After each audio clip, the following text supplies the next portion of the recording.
Hi, Be Health Empowered family, and welcome back to another week of Excuse Me, Doctor. My name is Dr. Melissa Clarke. Please call me Dr. Mel, and I am delighted to be back here with you all today. Happy Monday. Happy, wonderful week that we are about to kick off for ourselves. So, we are here every single week on Excuse Me Doctor to bring you health topics that are based on science. So you can be confident and empowered when it comes to making decisions about your health for yourself, your family, and your community. We clarify speculation, we clear up misinformation, and we debunk disinformation. And we also let you know when things are changing. We keep you updated as our understanding of our health changes and grows and evolves.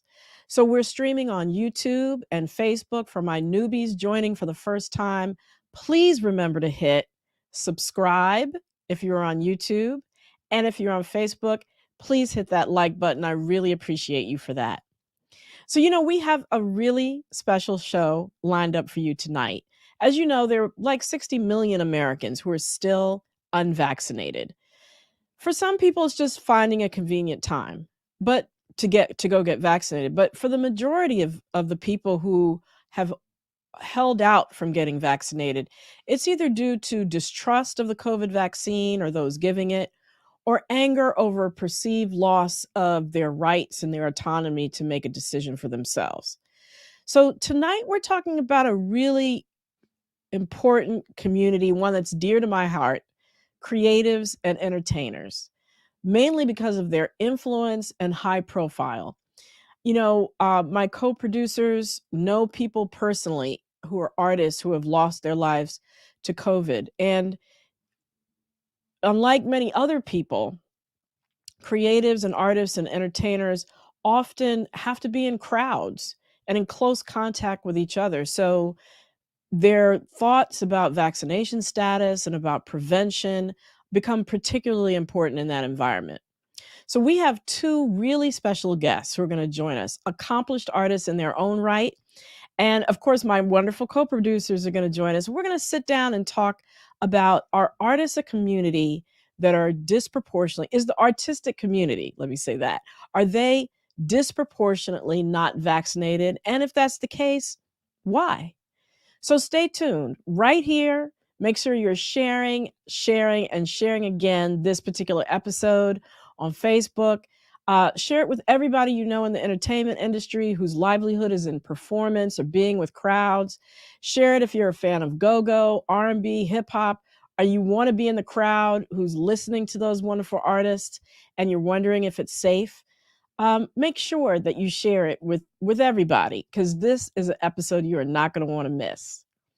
So, as always, though, to make this show happen and go, I have to bring in my two fabulous co-producers, Miss Lila Mays and Mr. Wayne Bruce. How What's y'all doing? happening? Hey, What's happening? What's good. happening? Oh, same. Just happy to be here. And, you know, we have so much to get to. I just want to jump right into the numbers. Okay. So, we're at 46.9 million cases of COVID. Um, and, the fact of the matter is, y'all, we are still in a pandemic. We have 30 states right now where numbers are climbing, and we're over 80,000 new cases of COVID happening every day. So even though it seems like there's some places that are taking away mask mandates, the reality of the situation is COVID numbers are going back up. Wow. Yep. And hospitalizations, though, and deaths are still going down, but we know that might rebound as cases go up. A couple weeks later is typically when we see hospitalizations and unfortunately deaths happening again. We're at 760,000 deaths from COVID. 8,000 more deaths have occurred since we were together last week. Wow. Wow. Yeah. That's an unreal All number. right. Are we looking up on the Vax facts though? Yeah, we are. We have 195 million people who are vaccinated, 28 million who have gotten their boosters. And I just want to shout out Puerto Rico. Puerto Rico. Because they, Oh, Puerto yeah, Rico. I'm sorry. I'm yeah. sorry. Well, that is deserved because they have the highest vaccination and lowest transmission rate of any American state or territory. They've vaccinated 74% of their population compared to only 58.7% average vaccination rate in the rest of the United States. Number Come on, two is, PR. yeah, go on PR. Now, number two is Guam, again, not even on the mainland. And number Right. three is Vermont. And what they all kind of have in common is that the vaccine rollout was not politicized in those places. And Mm-hmm. for PR in particular, um, the Spanish speaking media that's predominant in that country definitely did not politicize it just like it has been done over here. And that's the thought as to why their vaccination rates are so high. Wow. Interesting. All right, I'm gonna go out of order a little bit on the recap, because vax facts and people who are vaccinated and the behaviors that we're supposed to continue when we're around people who are not, etc. All of that, Dr. Mel, it's so confusing. Can we break this down a little bit? Absolutely. You know, I got a text from a good friend of mine. She said that she has a friend who's vaccinated who had a house guest, and the Mm-hmm. house guest tested positive for COVID. Mm, So, what should that vaccinated host do? You know, the person who hosted the friend. What should they do? So, the answer is this: people who are fully vaccinated do not need to quarantine after contact with somebody who tests positive for COVID-19 unless they have symptoms. So if they feel perfectly well, they can go about their life. However, they do need to get tested 5 to 7 days after the exposure, even if they don't have symptoms. okay. Okay. And they wear a mask indoors in public following the exposure until they know that their test is negative. So Okay. if Mm, okay. if the test is negative, they're good to go. But if it's positive, of course, they should isolate at home for 10 days, just like everybody else. Wow.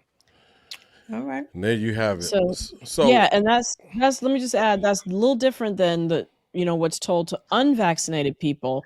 They Right. must quarantine from get-go, from the Mhm. time they know that they've been exposed, they should quarantine.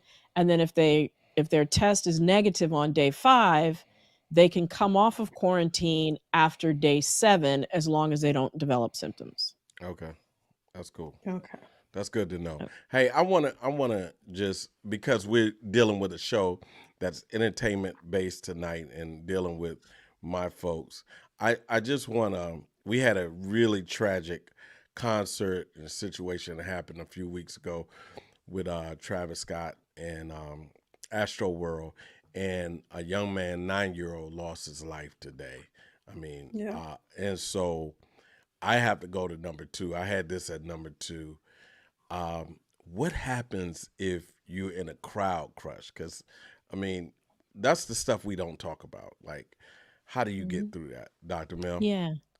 Yeah, so this is actually much more common than we think. You know, Mm, if you look at worldwide, this happens pretty frequently, unfortunately. So the first tip is, I have 5 tips for you. The first tip is leave while you can, because Yeah. prevention is the best strategy. So if you're unintentionally bumping up against 1 or 2 people, it's a good sign, and you don't mean to. It's a good sign that the crowd is the density is thickening, and that you need to sort of move to safer ground. Look around to see where the crowd is thinning. Head that way. Remember to look up for escape routes like fences or ledges, but avoid barriers you can't climb, because the first place where people start to get crushed is up against barriers that they can't get away from. The Mm. second tip is remain upright as much as you can. So if it's too late to leave, the most important thing to do is to maintain your balance. Um, and the way to do that is to sway with the crowd. Don't resist. So just go with the movement of the crowd, because mhm. it moves like a wave. The third thing is protect your air. So, oxygen is the most important thing. Avoid screaming unless you absolutely have to. Control your breathing and then fold your arms up in front of you like a boxer to protect your rib cage and give yourself enough room to breathe. Mm. And then the next thing is, and I'll condense it down to four. Help those around you. Research shows that mutually assisting other people is the key to avoiding tragedy. So, a united crowd, is more likely to survive than a crowd where everybody is for themselves, right? Mhm, So, mhm. remain humane. Avoid tripping up those around you. Look out for the weakest members of the group. That's going to benefit everybody, yourself included. Thanks so Good much. tips. Those are great tips. And rest in peace to the 9 people now that Absolutely. perished. Okay. Yeah, Yes. so sad. He had been in a coma, right? Yeah. Yeah. Very Yeah. Yeah. sad. Um, all right. Well, let's go to exercise and better mental health. Who can't use some mental wellness tips, That was supposed to be me, right? Because I'm in such great especially shape. during COVID? Low exercise definitely contributes to low mental wellness stuff. Dr. Mel, Yes, it what should we does. be doing? And look, I read this and I have to say, this is me. I discovered walking during the pandemic, and it has been the key to my mental health for real, for real. So, they did a study. They saw that low physical activity was associated with higher rates of anxiety and depression over a Yep. 3-month period of time during the pandemic. And the results were consistent across any demographic you can think about: young, old, white, Hispanic, Black, Asian. It didn't matter. The less time you spent outdoors was the higher rates of anxiety and depression compared with anxiety and depression scores compared with no change in time outdoors. So if you're not spending time outdoors, you have a higher rates of anxiety and depression. So even if you're not necessarily exercising, just getting outside, experiencing nature, getting some fresh air is bound, seeing some sunlight, getting that vitamin D in, bound to increase your mood. So All right. really important. All right. So you know what time it is. We you know what time it is, y'all? What time is it? Yep. What time is it? The It's weekly debunk. debunk. Stopping misinformation in its tracks. Tyrone Twitterfinger said, I heard if I take the COVID vaccine, it will leave me paralyzed. So that's my reason for not taking it. Tyrone, I don't know about that. Excuse me, Dr. Mel, is that true? Well, let me put it in context, because we know that vaccines are not 100% safe. Nothing is. We've had 3.2 billion people who've been vaccinated against COVID worldwide. So we have lots more experience for all those people that wanted to wait and see, Mm-hmm. lots more experience beyond the clinical trials. And it turns out that an extremely rare side effect is seen with vaccines, but it's seen way more with COVID infection. And I think Yep. what Tyrone is talking about is Guillain-Barre, which is a nerve condition where it usually happens after a viral infection. So it's not unique to COVID. Your body can form antibodies to the sheath around your nerves, and it can result in weakness. Um, so, a recent study shows that it happens way more in people who are test positive for COVID-19 than in those who have received the COVID vaccine. So, let me give you the numbers. The analysis showed that there were 38 excess cases of Guillain-Barre syndrome per 10 million people. So, 38 per 10 million people after receiving one specific vaccine, the Oxford AstraZeneca vaccine. And that's most similar to the J&J vaccine in terms of the way they work. That's compared to 4 times as many after the COVID vaccine. So I want to also give you some other numbers. the risk of getting hit by lightning is 20 in 10 million. So not that far off from the rate of getting Guillain-Barre after the AstraZeneca vaccine. For comparison sake, also, there were 34 cases of flesh-eating bacteria among people who got tattoos last year. That's a rate of about 21 per 10 million. But I don't see people saying, oh, I'm not going to get tattoos because of that rare possibility of having flesh-eating bacteria that will devour your flesh and eat your arm or whatever body part the tattoo was in. And so just like that, because this is a very, very, very rare instance, it's not something that should seriously go into a decision about whether to get vaccinated, given that it happens much more in people who get COVID and it's extremely rare. So that's my answer for Tyrone. Hope that he thinks about it in a different light in terms of the risk benefit analysis in terms of getting vaccinated. Okay, I'll tell him stop texting me.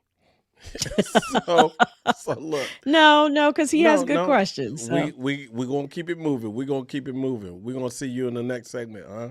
Dr. All Mel? right. All right. Yep, absolutely. So, we are going to shift gears now, and we are going to talk about, is the creative community, the artistic community, is there a greater amount of vaccine hesitancy and resistance in this community? And, there are no statistics. I look for this. But along with our guests who are coming from the artistic community, we're going to really talk about that in light of the fact that the entertainment industry is dependent on people getting together, gathering together in crowds. Many performers suffered serious economic losses and hardship because of the pandemic, restricting the ability to gather. And then many in the industry have died even after vaccines have become available because of the hesitancy about getting vaccinated. So we're going to start off looking at a video of a previous segment where I was able to sit down with Tanisha Brooks, who's a branding, marketing, and design professional for creative individuals and organizations who wish to stand out with style. She is a fabulous graphic designer, and she's going to tell us a little bit about her decision to get vaccinated. 2, 1. Hi, Tanisha. It is wonderful to have you as our guest tonight on Excuse Me, Doctor. You have such a profound journey in terms of getting to the decision to get vaccinated for COVID-19. Would you mind sharing that with us? Absolutely. Thank you for having me. Um, when the pandemic started, I was actually reduced in force, and so I was working mainly from home. And although I was very selective about where I went, I was not really at all enthused about getting the vaccination when it first came out because I just thought everything was too fast. And so, my thought was, AIDS and all kinds of things have been around for a while, and they've been looking for cures for that. And so, how could COVID vaccinations be ready so quickly? But I started watching you and listening to some of the health professionals in my network. And so I started thinking about it. I was very careful about where I went because I live with my father. And my primary goal was not to bring anything home to my father. And so I kind of lived an isolated life. And so when I started to want to venture out, specifically, I went to a gathering and we were socially distanced. But I remember feeling so guilty being out in public and not being vaccinated that I immediately, once I once I had that interaction, I immediately started looking at scheduling myself for a vaccination. So I went about. I actually went into a place. I didn't really know how it worked. I didn't know you Mhm. made an appointment. I thought I could just go get a vaccination. Well, I quickly learned that I could not do that. I went and made an appointment, and specifically, I was going to go one place and ended up going to another place.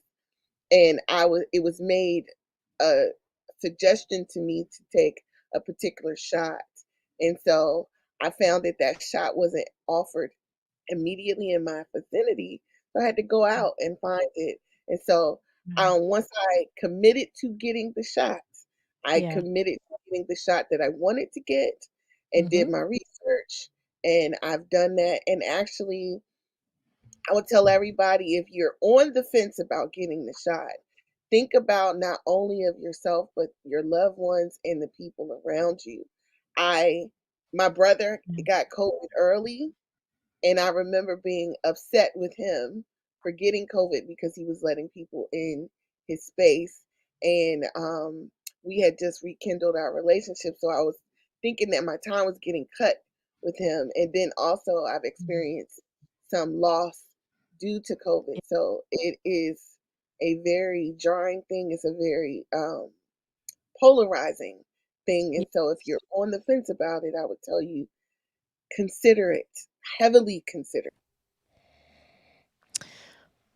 Well, thank you so much, Tanisha, for sharing your story. And I think many people can relate to the fact that there was some hesitancy early on when it came to making the decision. Her reasons had to do with, how quickly the vaccine was developed. But we're going to talk more as I bring in my two wonderful guests who've joined us tonight, who will sort of pick up on this thread of vaccine hesitancy in the creative community. Our first guest is Michelle Blackwell. She's a Washington, D.C. native, a performing and recording artist of go go music. She is the author of Love and Go Go and executive producer of her album Body of Work. She's a committed community activist and currently is the project manager and consultant for the Black Coalition Against COVID. Welcome, Michelle. We are so pleased to have you. Thank you for having me, Dr. Mel. I'm honored to be here. Absolutely. And thank you for being here. We're also joined by Kokai.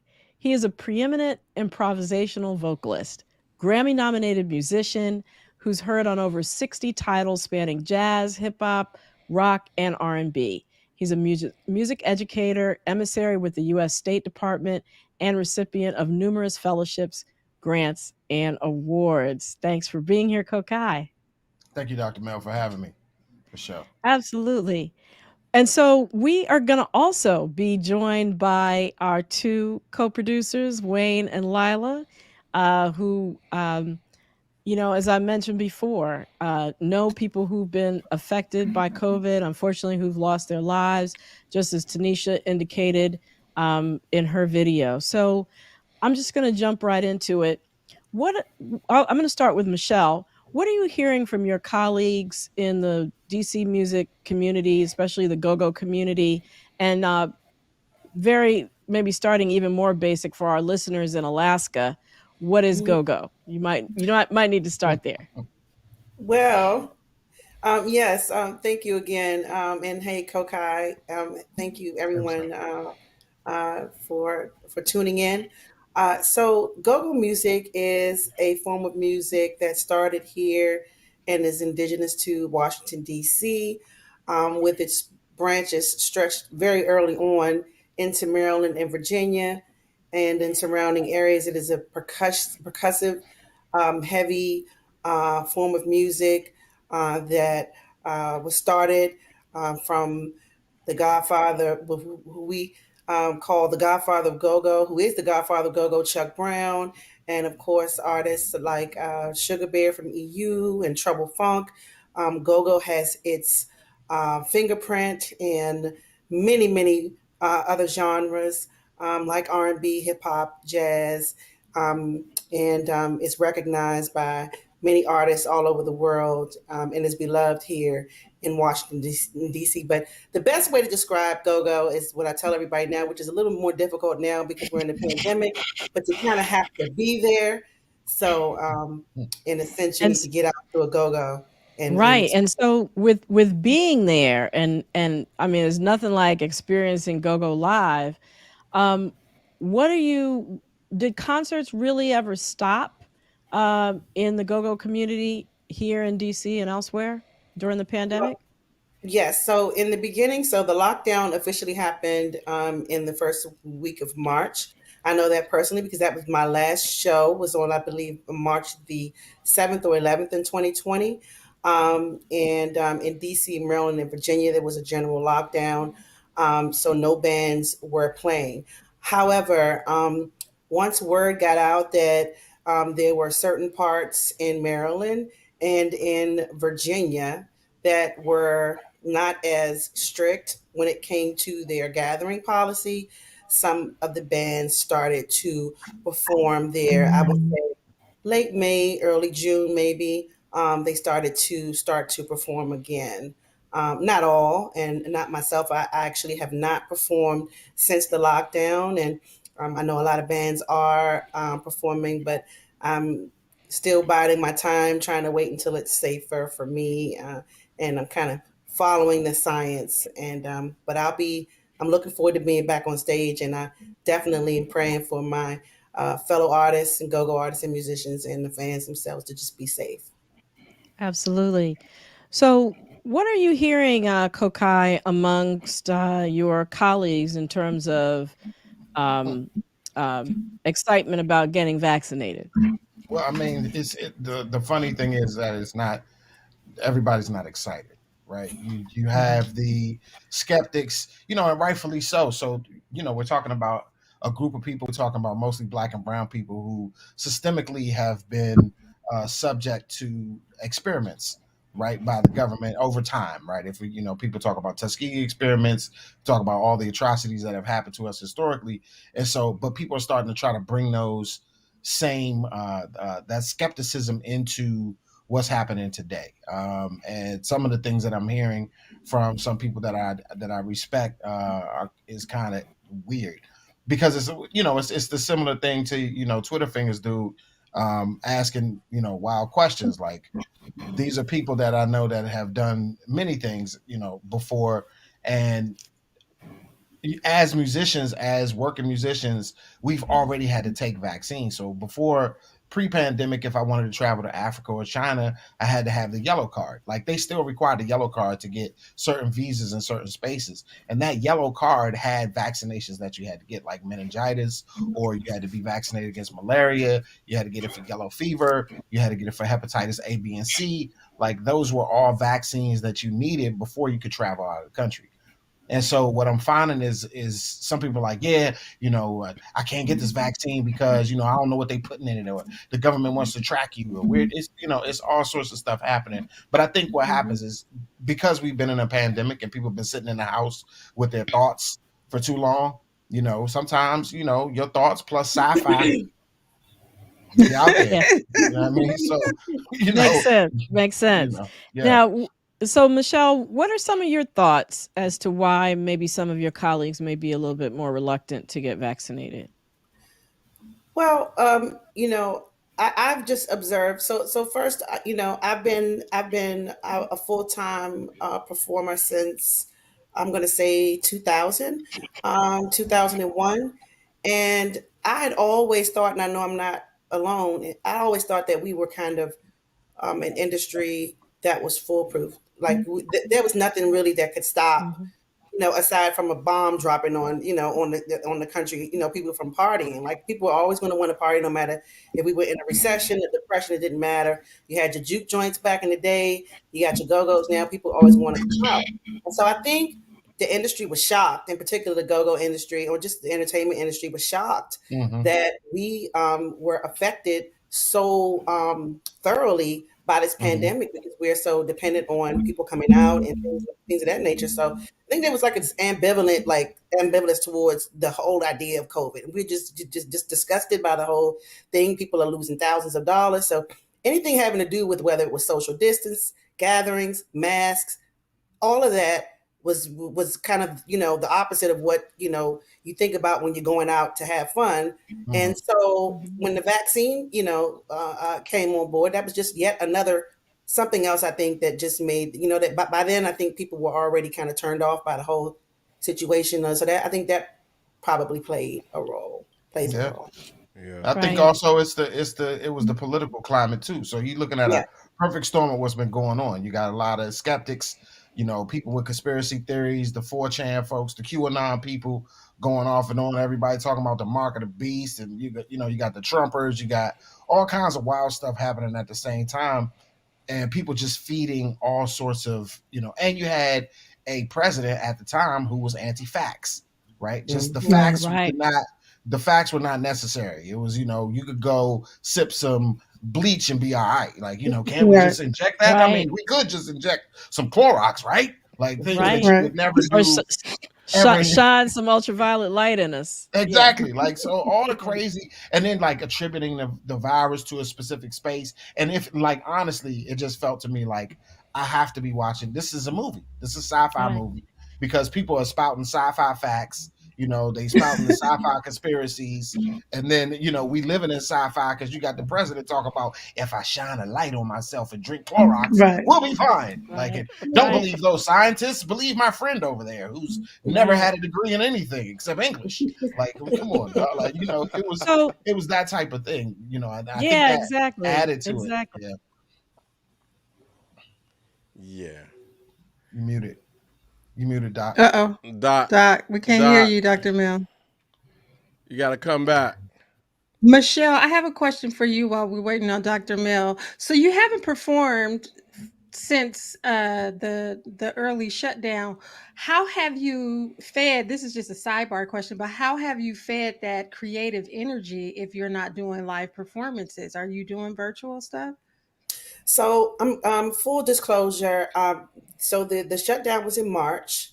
At the time, my grandmother, who was 91 years young at the time, was already hospitalized from a fall, and at the end of April, she passed from COVID. So she actually Mm, Okay. recovered somewhat from the fall and the subsequent, consequences of that, and was sent Mhm. to a rehabilitation place over in Bethesda, where a week later she caught COVID and then she passed. And mm, that was extremely Mm, traumatic for me. It was Sorry extremely to hear traumatic for that. me on many, many levels. And my grandmother was a physician who I know, and anyone knows, my grandmother knows, if she were alive, not only would she have gotten a vaccine, but she'd be out there dragging people inside of Howard to get vaccinated herself. Yeah. So it was really heartbreaking for me, and it was hard for me. I did not. I was traumatized, and as Dr. Mel spoke on earlier, that was in the middle of the lockdown. We were restricted from movement, so all the going out to walk and all that kind of stuff, we weren't mhm, even able to do that. I had just started working. Thankfully, I was able to get another job because, again, I was performing full time, so I was concentrating on that. So I was able to kind of like pour myself into my work in that regard. But it's been a struggle for me, and then also my release, how I would normally relieve my stress, which was the mhm, stage, which has been the stage for 20 years, was not there for me. So, and then Right. I'm missing my crowd. So it's been really hard, but I've been writing. So here's how I've been doing. I've been Okay. writing, working on my second album, finishing up my second book. Pouring myself. I can't perform live. Virtual is kind of tricky, as people have been they've experienced when it comes to go-go, because the crowd band Mm, relationship is such a symbiotic thing. Like, we really, really depend on one another to kind of mhm, make the magic happen. mhm.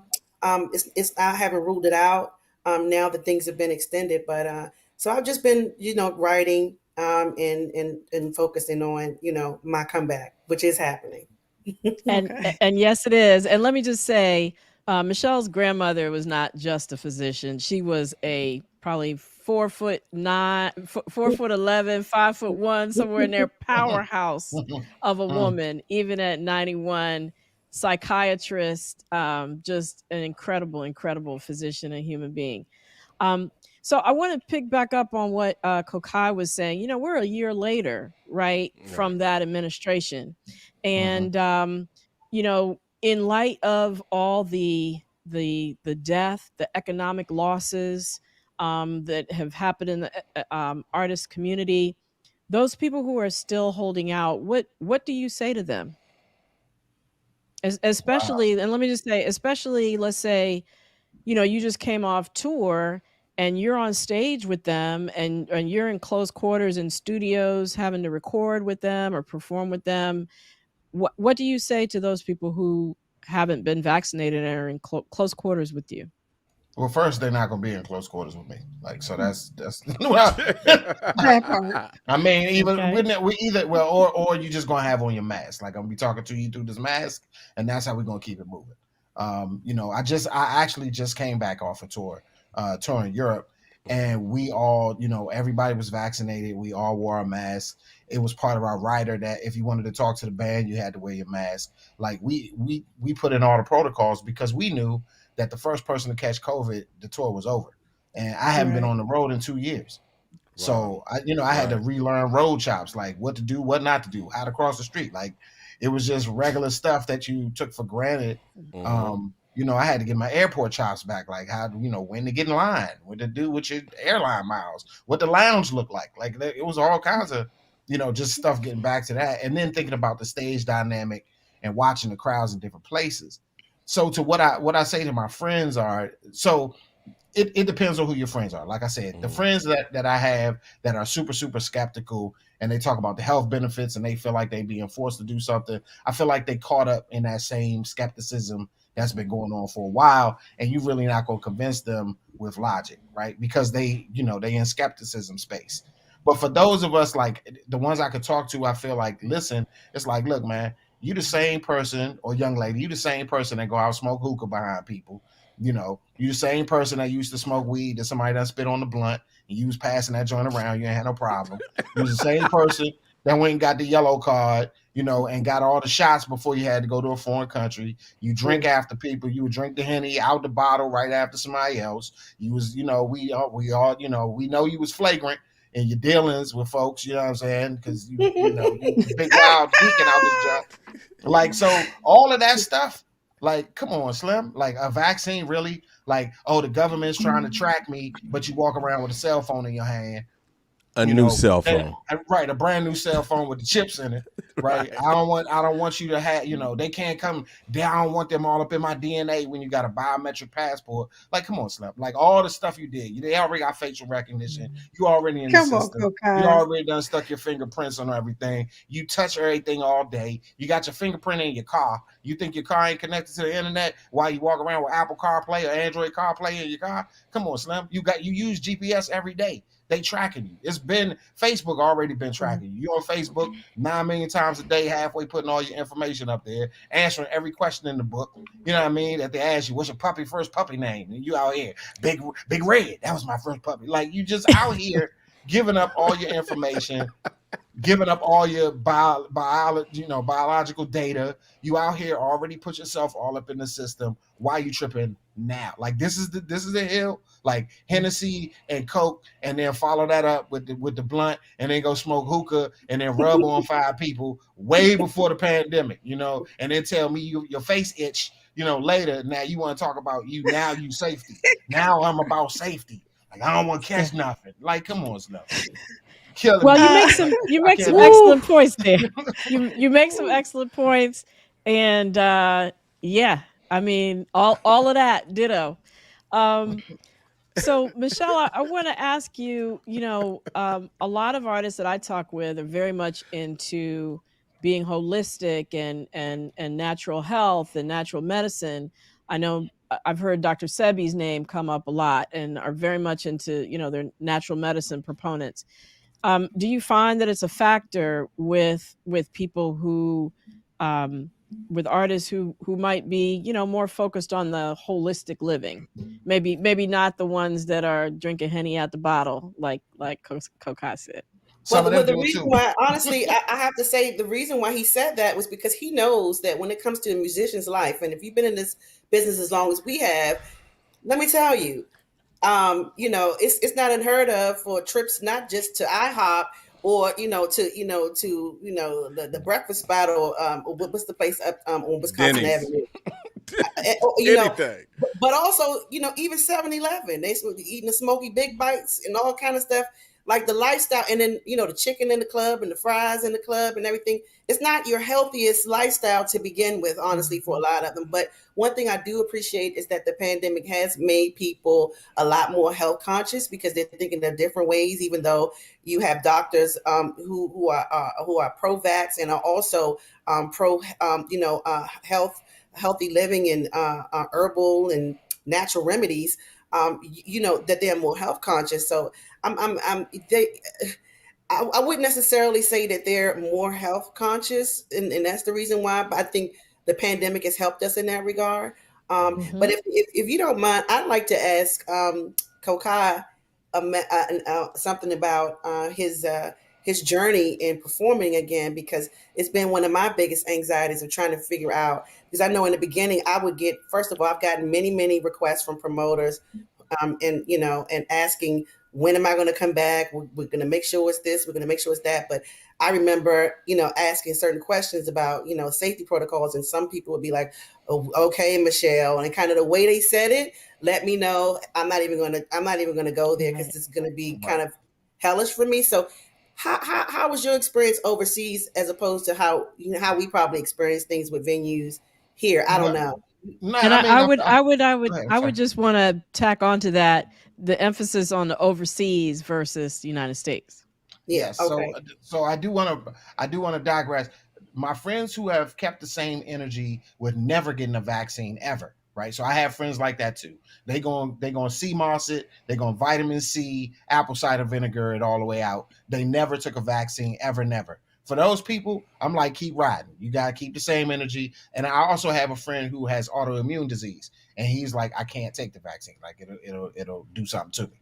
So I'm like, all right. I mean, or maybe he needs a better opinion, but he said he can't take it because of his autoimmune disease. So we can Well, have a discussion I on can that. address that autoimmune disease is not a reason to not Okay. take the vaccine, and I would encourage him to talk to his healthcare provider, rheumatologist, whomever who's seeing Okay. him for that.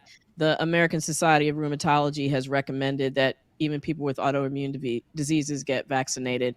And Okay. as for the sea moss and the vitamin C and apple cider vinegar, black seed oil, echinacea and golden seal, vitamin D, vitamin C, etc. Those things are great.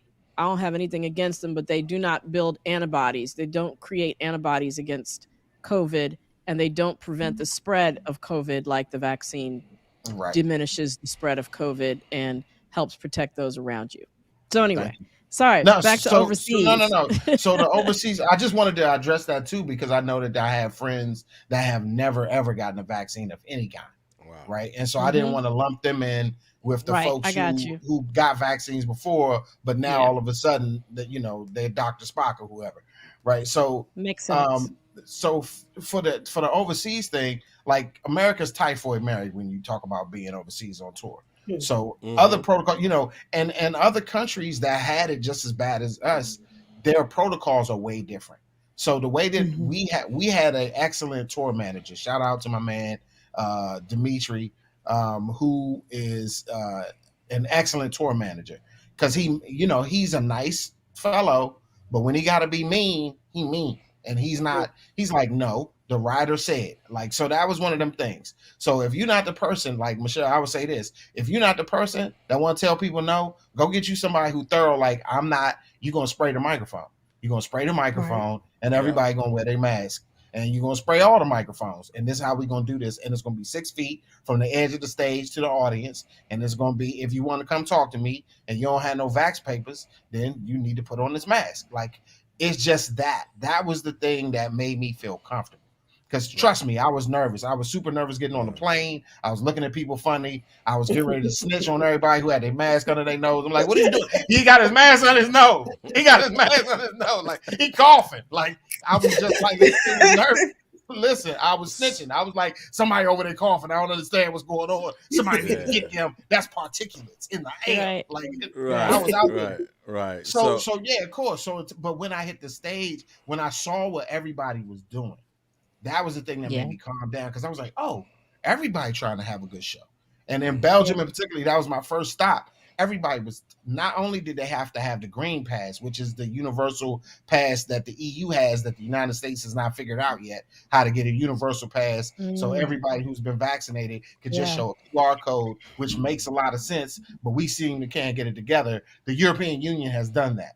Right. Well, I Wow. think that has to do with how political it's been over here. And I want to make sure we get in some audience questions because I know they're Yeah, out sorry. there. So, Wayne and Lila, what you Ooh. got? What you got? Lie. So this question is for everybody. Wayne, Dr. Mel, Kokai, and Michelle. Are you all aware of any resources for creatives who may not have insurance? So this is beyond the vaccination. Mm-hmm. What free or low cost resources are available to creatives who don't have insurance, Obamacare. particularly in the DMV area? Obamacare. Yeah, I was Medicaid. going to say, yeah. ACA. And if you're talking about health insurance, the ACA is the way to go. I mean, Mm-hmm. they have the Maryland Exchange, the DC Exchange, the Virginia Exchange, Right. and that's honestly, what I've been using since 2016, since 2008, 2009, when the ACA was passed. As an entrepreneur, Mm-hmm. I was very grateful when I was able to finally afford it. And we're still talking about spending hundreds of dollars a month, but it wasn't quite what it could have been had Okay. that not happened. Mm-hmm. So if you don't qualify, then there are measures to help you out, and then also they Mhm. have things out there for creatives. If you've had economic hardship, Right. look into that. Call your local councilman, and find out what they have offered. They just did a go-go grant for go-go artists and musicians who suffered hardship, and they have different programs, I'm sure, in different cities. But in Mhm. this And area, Right. there are And I, programs available. I, I would also like to say music cares I was about to uh, say. Yep. for the people, and you don't have to be a Grammy member. So Right. You do. that's a Grammy a Recording Academy program, but you don't have to be a Grammy member, and that's where some of us, fall short. I'm not a part of the Grammy, so I can't use that. No, it's especially for you.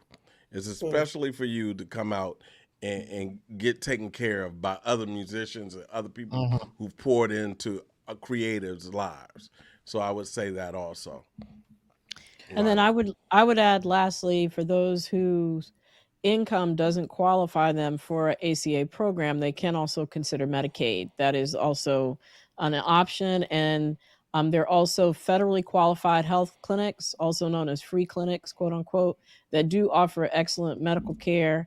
They'll see you on a sliding scale based upon your income. And you could just look them up on the internet in your city. So I want to go to some of the questions. Lila, that was a great question, and thanks for asking that. I want to go to some of the questions, and some of them are funny, and I'm going to get to Lila and Dr. Mel always say that I don't get to people's questions who are a little different, right? Different. Can I say different? Can I Different. say? Yes. Mhm. Go Okay, cool. ahead. Come on. But I'm going to take this one because a person just looked at the panel. She's watching. She doesn't have any of our health records, but she says, "I'm seeing a lot of comorbidities on the panel. Will Ooh. Mm. that be Oh, included in the conversation?" Mm. Okay. So what's the question? I'm She's seen your seeing chubby face. She's seen a lot of chubby faces, and I'm she seeing thinking just because you over. Is that what overweight. she's saying? You got Yeah. comorbidities. Yeah. Comorbidities. I'm seeing a lot of comorbidities on the panel, she says. Well, Will God and that what bless is be the her. included in question? the conversation?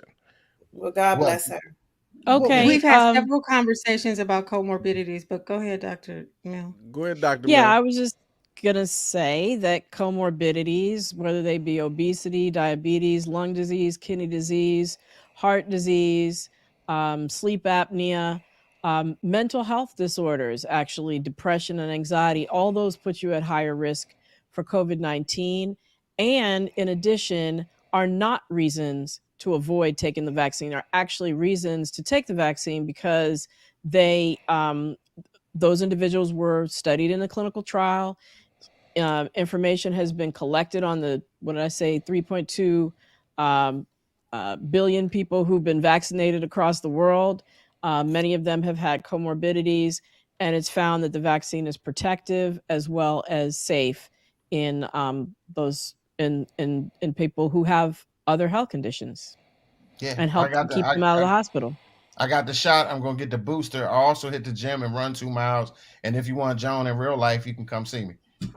Hey, Hey, Hey, hey, you you know know me, what? dog. I go Trust to me, I you can don't talk want to time. see my Stop man. playing, you Slim. really Stop don't. playing, You Slim. really You don't want probably to see my plus man. make sure your teeth straight because that'll mess with your heart. But if that don't apply to you, then jobless. But they're Padre Santo Cucina Num Spiritu Santi. All So, right, go okay. ahead, Southeast, Lala. So, South. Yeah, because y'all um, know this is the Southeast y'all talking to right now. You can bump with the so best. I my partner is actually a musician who has not been on tour since March of 2020 and ramping up for a tour now.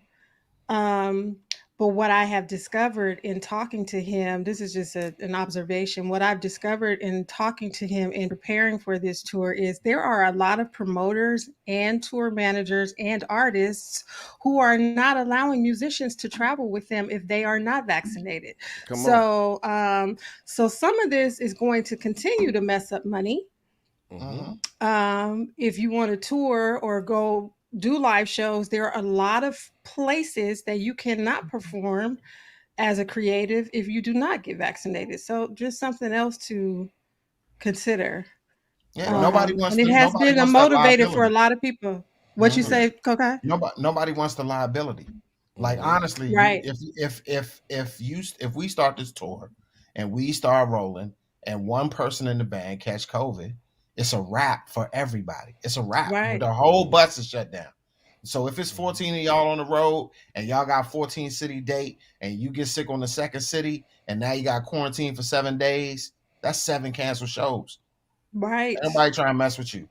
Dr. Hmm. Mel, right. Dr. Mel, can I just Yeah, ask you to please address do. something really quickly? Because obviously in this area, now that everything is kind of ramped back up and bands are performing on a regular basis, they're not experiencing these same kinds of restrictions. So just from a practical standpoint, from a health and safety standpoint, can you please offer my fellow artists and musicians and the people who I care about, our supporters, even the ones who have not performed in front of it, but I still love and care about, can you offer them some safety tips if they're going to continue to do this and then they don't have these protocols so that they can kind of self govern in a more safety conscious way?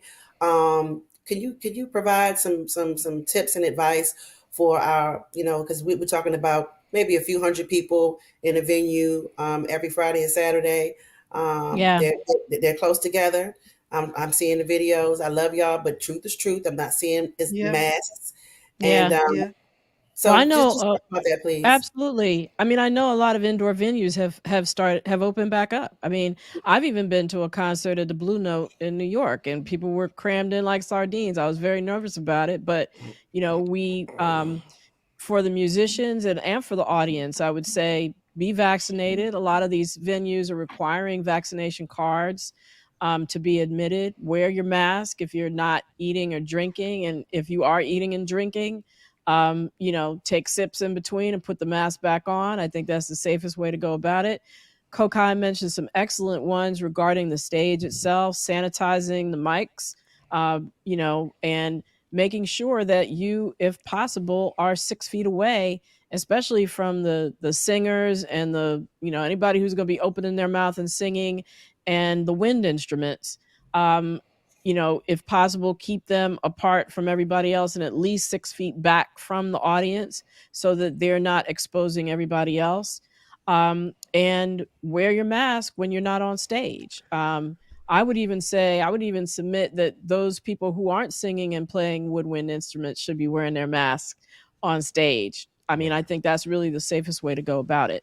So, So, so I would like to say, in my 30 years of being in the industry, uh, this virus. The reason I do this show with Dr. Mel is this changed just the face of everything we know, right?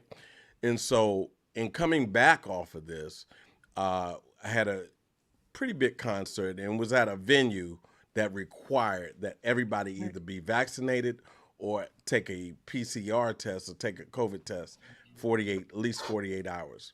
Mhm. There's Actually, at least 25,000 people there in an outdoor venue, right? 25,000 people in an outdoor venue. Uh, but then I had so I music directed a lot of artists. We did a show that had a lot of artists on the show, tribute to Bill Withers. Mhm. And for the rehearsal, things start at rehearsal. Things don't, by the time you get to the concert, you Mhm. you've already checked the 8 musicians on stage, 8 to 10 musicians on stage, and I had that written into the protocol. 8 to 10 musicians on stage. I need you to check. We gonna rehearse all week. I need 3 tests. A test before Mhm. you get here, a test while we here, and a test before 48 hours before we start.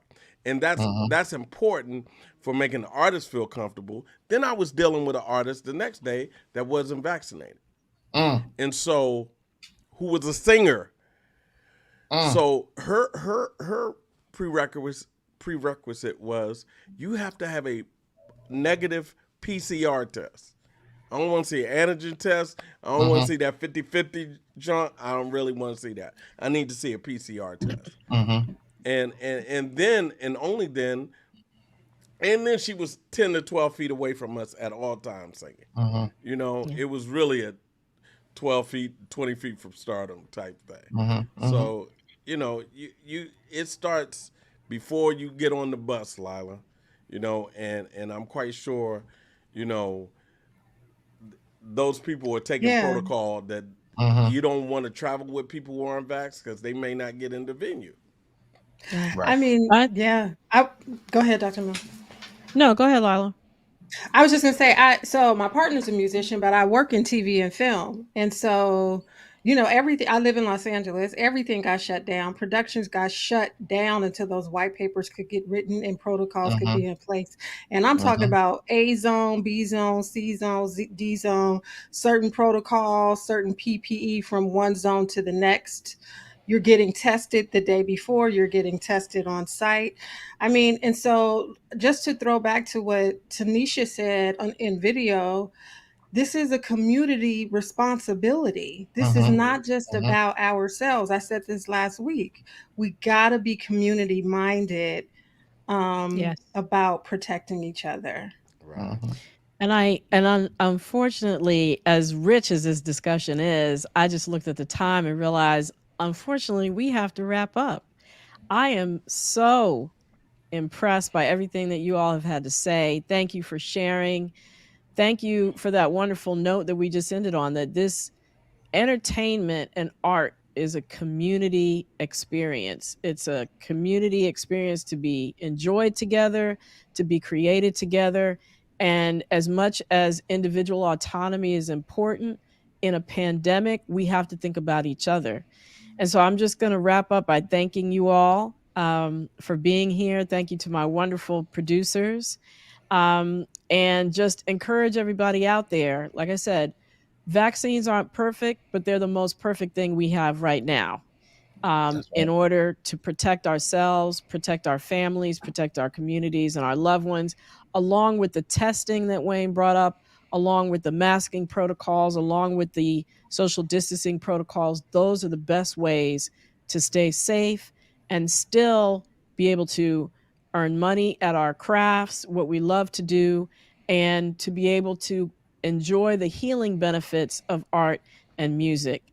So thank you to my panel tonight. I will be back um, in the morning on the Russ Parr Morning Show. So if you're awake at 7:45 a.m., I will be there. Um, Next week is a bye week. It's a national holiday week. There's Thanksgiving and the important birthday of one of my co-producers, and so we are taking next Monday off. But we will be back on November 29th. And so I hope you join us then. And if I don't see you between now and then, please remember, to be wise, to be well, and to be health empowered. Thanks for joining.